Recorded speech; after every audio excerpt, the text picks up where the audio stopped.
Olá pessoal, eu estou hoje aqui para um assunto muito importante na estratégia do agronegócio brasileiro, que é o assunto da ração, que é a nutrição, que é o alimento de toda a proteína animal e também dos pets. E aqui no nosso Agroalimento, podcast que alimenta o mundo, ao falarmos desse mundo das rações, nós estamos falando do alimento, porque a ração significa toda a proteína animal e também, no caso aqui do Brasil, desse crescente mercado e negócio dos pets. Eu estou recebendo hoje o Ricardo Ribeirão, ele é o presidente do Sindicações, que é o sindicato do setor de rações no Brasil, e também ele é um grande amigo, diretor, superintendente da AgroSéries Multimix, uma companhia onde eu tive também o orgulho de trabalhar por muitos anos e que sou também um admirador. Deixando aqui um abraço gravado para o Urbano Ribeirão, querido amigo. Portanto, um prazer receber aqui o Ricardo na condição desses dois personagens extraordinários. Mas o caro Ricardo Ribeirão, presidente do Sindicações, seja bem-vindo e dê as suas boas-vindas aqui a todo mundo que está conosco no nosso podcast, por favor. É um grande prazer estar aqui. A admiração é mútua. Você fez história aqui na empresa AgroSéries e aí gerou grandes admiradores dentro da empresa, assim como no Brasil também, eu tenho certeza. Muito bom. Ricardo, vamos ao mundo da ração. A gente anda por aí, pelo país afora. Eu agora vou proximamente aí o pessoal do ovo, lá em Bastos, a turma de suínos, de aves, e todo mundo preocupado com os custos, com o assunto esse da nutrição animal. Qual é o panorama do presente, o panorama neste instante do setor de ração e no elo com os clientes do setor de ração, Ricardo?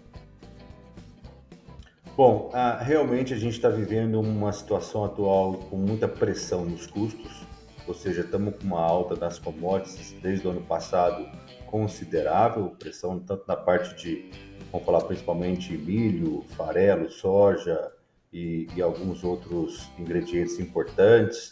O ano passado tivemos algumas pressões muito grandes com relação a custos de vitaminas, aminoácidos. No caso dos bovinos, a gente teve uma pressão também muito forte na parte de fosfatos, a questão da ureia. Então, de uma maneira geral, toda a cadeia como um todo está muito pressionada em termos de custos.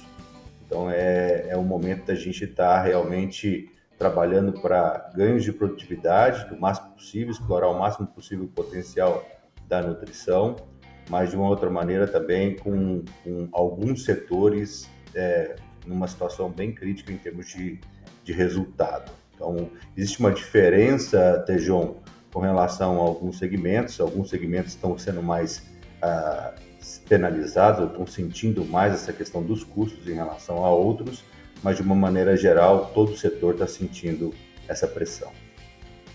Ricardo, nós tivemos, infelizmente, por condições climáticas, nos últimos 2 anos, praticamente perdemos algo em torno de 35, 36 milhões de toneladas de grãos no Brasil, né? Caramba, é uma coisa triste, no momento que isso vale ouro.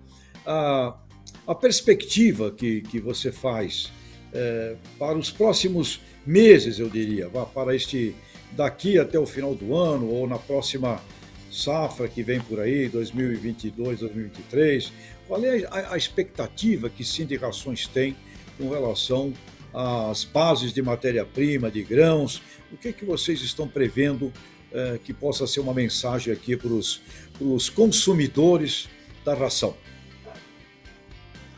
Bom, no caso da safrinha, olhando para o milho, no caso da safrinha a gente tem uma perspectiva de uma safrinha positiva, tanto no Mato Grosso quanto na região do Paraná também, o Sul. Em alguns casos, a gente está tendo uma perspectiva bem positiva com relação à safrinha, principalmente quando a gente compara com relação ao ano passado.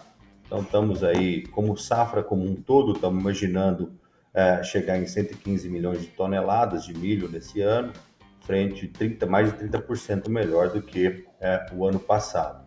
No caso do farelo também, a gente deu uma arrefecida em termos de preços agora, os custos caíram um pouco.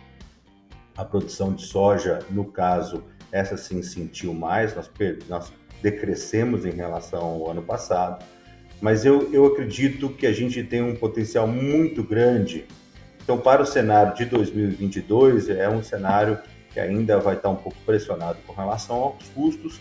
A questão do câmbio também pode afetar, principalmente na questão da exportação, ou seja, tirar o milho daqui de dentro do país, né? Então, a gente teve nessa última semana um crescimento aí no questão do câmbio. Isso aí, de certa maneira, deixa o nosso milho mais competitivo mundialmente. Então, esse é um cenário que também pode atrapalhar um pouquinho a questão dos custos de milho. Mas, de uma maneira geral, na questão mundial, a gente analisa bastante também, tem que analisar o mercado mundial, principalmente na questão dos Estados Unidos. Começou o plantio da safra americana com uma certa preocupação, mas agora a gente já está retomando as informações, então já estamos com um plantio já bem avançado e com uma perspectiva bem positiva com relação à safra americana. Isso aí também dá uma certa tranquilidade com relação à pressão. Então, de uma maneira geral, a gente enxerga que 2022 ainda continuará pressionado com relação a custos, mas não piorando. Sei. Ricardo, uma coisa que a gente observa na história da vida, do mundo, que quando surgem dificuldades, aparece a criatividade. O que você destaca de fatores criativos, de inovação? O que a indústria que você representa hoje tem feito sob o ponto de vista de criar coisas novas ou aperfeiçoamentos? O que é o destaque do setor da indústria de rações nesse momento aí, onde a dificuldade traz à tona as oportunidades também de inovações? Bom, o grande trabalho, agora saindo da questão das commodities, entrando mais no mercado de nutrição animal, o grande trabalho que tem sido feito ultimamente, em termos de avanços tecnológicos, está relacionado à criação de substitutivos para os promotores de crescimento, antibióticos e outras coisas mais. Então, nesse ponto, o negócio de nutrição, ou o setor de nutrição, tem destacado bastante e gerado também várias soluções alternativas a essa questão dos promotores de crescimento, seja através dos simbióticos, probióticos, ácidos orgânicos e além de outros produtos muito importantes que podem resolver até solucionar essa questão de alternativa para os antibióticos. Então, nesse ponto, a gente está avançando bastante. Com relação à situação de custos, o grande trabalho que a gente faz no setor de nutrição é cada vez mais entender no detalhe como funciona, como é o funcionamento da nutrição nos animais. E dessa maneira buscar otimizar o máximo possível o aproveitamento dos alimentos pelos próprios animais. Seja mexendo na própria nutrição em si, assim como no manejo e na questão de bem-estar, que também impacta bastante. Tem aspectos, então, na área da gestão, Ricardo, na área de... Existem desenvolvimentos também, sob o ponto de vista de sistemas, de softwares, quando você fala compreendendo melhor tudo isso. Ou seja, é algo que está disponível para os produtores utilizarem, Ricardo? Já está disponível na parte de avanço, na parte de gestão, principalmente na questão tecnológica, para a gente ter melhores controles, melhores informações, melhores dados, para assim tomar melhores decisões. Está surgindo bastante coisa no mercado atualmente, ou seja, muitas empresas têm investido bastante nesse setor, avanços tecnológicos a gente já tem enxergado, um avanço na questão das inteligências artificiais, algoritmos que auxiliam a gente na tomada de decisão no meio da produção animal, já é uma realidade hoje. Então, eu vejo que isso daí começou, está avançando e vai avançar ainda mais. E aí nós sabemos que quanto mais informação Quanto mais qualidade de controle a gente tem, mais assertivo são as nossas decisões e maiores as chances da gente ter resultados de desempenhos também mais efetivos e melhores. Ricardo, algo que cresce muito no mundo inteiro é nutrição, comida, né? Alimento para pets. Como está isto? Sim. Está vinculado ao Sim de Rações também? Como é que está esse setor aqui no Brasil, Ricardo? Esse setor vem crescendo bastante. A gente tem vários associados, a maioria dos grandes produtores de PET estão associados ao Sim de Rações e é um mercado crescente.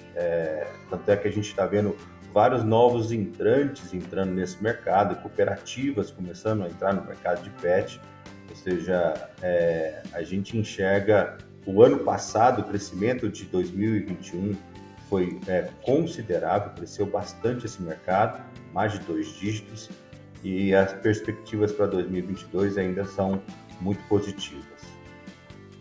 Pois é, uma coisa interessante, o Bettencourt me falou que a nível internacional, lá na Federação Internacional de Alimento para Animais, né, lá na Europa, existe uma preocupação de fazer uma previsão melhor, uma orquestração melhor para diminuir o risco de insegurança alimentar para os animais. Isso, você tem acompanhado um pouco esse aspecto? Aqui no Brasil tem algo também que poderíamos desenvolver nesse sentido, ou seja, temos que ter uma estratégia de segurança alimentar no campo da ração. Tem algo encaminhado também por aqui, Ricardo? E esse trabalho lá na internacional, você também tem visto algo que progrida nesse sentido? Olha, a verdade é que a ração é uma consequência da produção agrícola e de vários outros produções de ingredientes, né? Então, a questão da segurança alimentar, ela é crucial. Há tempos a gente tem escutado, tem livros muito importantes, muito interessantes que foram escritos há décadas atrás que falam exatamente a correlação entre a segurança alimentar e a paz mundial.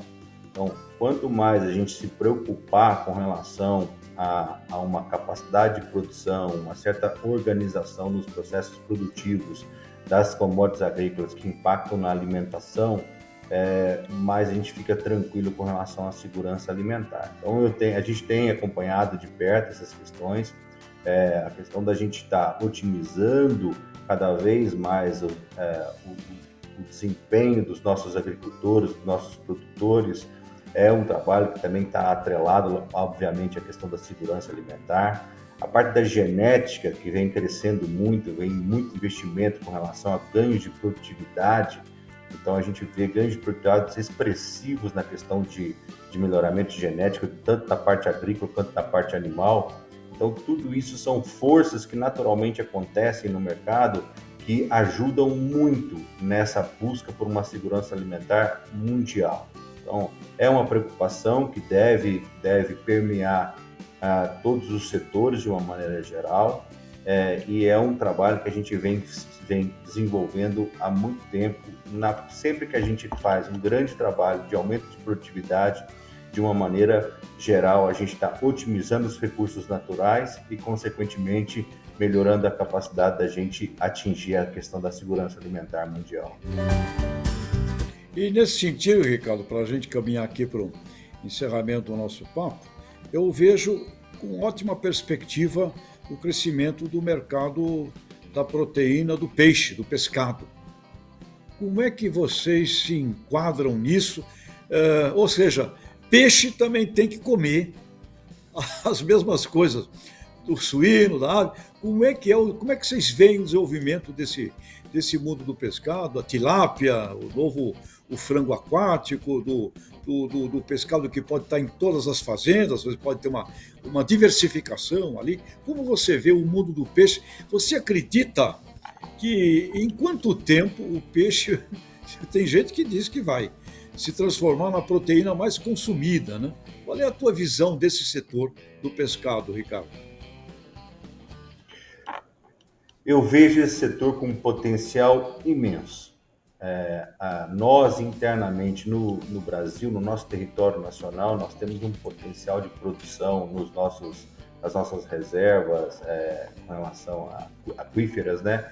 Nas nossas reservas de energia, nos lagos que existem no Brasil afora, não só na nossa parte costeira, um potencial de produção imenso. Então, as tecnologias já estão desenvolvidas, tem muita coisa que está sendo desenvolvida. A questão genética na parte de pescados também tem melhorado bastante, e o potencial que a gente tem de crescimento desse setor é realmente impressionante. O potencial nosso em termos de produção é muito grande, mas existe uma barreira natural que é a questão do consumo, né? A demanda. Ou seja, o brasileiro não está acostumado não faz parte do hábito brasileiro o consumo intenso da parte de pescado. Mas o que está acontecendo hoje em dia em termos de produção e investimento? O setor de pescado, de uma maneira geral, ele já vem atuando com uma qualidade tal que ele já visando fortemente a questão da exportação. Então, esse mercado está se organizando, tem um nível de qualidade de alimento, de pescado intensa, muito boa. Então, o que pode acontecer e que está acontecendo é que o crescimento que já está acontecendo fortemente no investimento na parte de pescado atende o mercado de exportação. Quanto mais a gente consegue atender o mercado de exportação, melhor a qualidade nossa de produtos internos e, consequentemente, também a gente tem um estímulo ao consumo no dia a dia do brasileiro. Então, eu vejo esse mercado de pescado com um grande potencial. Concordo contigo, e o que você fala é muito importante. Quando a gente acessa o mercado externo, a gente desenvolve também o mercado interno e a qualidade, né? Como ocorreu na história que você conhece bem, que a Agroceres conhece bem, na área de avicultura, na área de suinocultura, como isso foi importante. E um dado interessante, Ricardo, quero deixar aqui para você, sobre o aspecto da demanda, numa pesquisa que a gente realizou uns anos atrás, para a Acrimate, o pessoal da Associação de Criadores lá do Mato Grosso, sobre como que o consumidor da cidade de São Paulo enxerga as proteínas animais, né? E apareceu nessa pesquisa o peixe como aquele que tem a melhor percepção, é disparado, lá na frente, saúde. Falou saúde, o cidadão consumidor aqui de São Paulo conecta ao pescado. Portanto, que bela oportunidade que já está instalada na cabeça do cliente final aí. Portanto, caro amigo Ricardo Ribeirão, que é diretor superintendente da Agroceres Nutrimix, presidente do Sind Rações, eu queria agradecer muito esse papo contigo e desejar a todo o setor progresso e que possamos realizar o que o ex-ministro Roberto Rodrigues tem pedido muito, que a gente precisa de uma safra para mais de 300 milhões, né? Acho que nós temos que dar um salto aí na produção de grão. Fica evidente que, aliás, uma frase agroceriana essa, né? O milho está para o agronegócio como o aço está para a indústria. Essa frase é direito autoral Agroceres. Portanto, precisamos de grãos. Precisamos de grãos e acho que precisamos ter uma política estratégica de grão. Ricardo, a sua despedida para todo mundo que está conosco aqui no nosso Agroalimento, podcast que alimenta o mundo aqui da Terra Viva, e Band News, por favor. Obrigado, Tejão, obrigado por esse espaço, obrigado por poder passar um pouquinho do que o Sind Rações tem feito no mercado nacional, temos como associação. Tem muita coisa que a gente tem trabalhando, infelizmente a gente tem pouco tempo, mas toda a parte de desenvolvimento na questão da equivalência de carbono também, que é uma nova onda que está surgindo e que vai ser a realidade com relação ao mercado mundial. A gente vem atuando muito fortemente nisso, e eu vejo um futuro promissor no Brasil, afinal a gente tem o produtor mais conservacionista do mundo. Estamos juntos. Grande abraço e abraço a toda a turma, e não esqueça aí de um abraço especial no Grande Urbano. Um abraço, Ricardo. Obrigado. Será dado. Obrigado você, Tejão. Um grande abraço.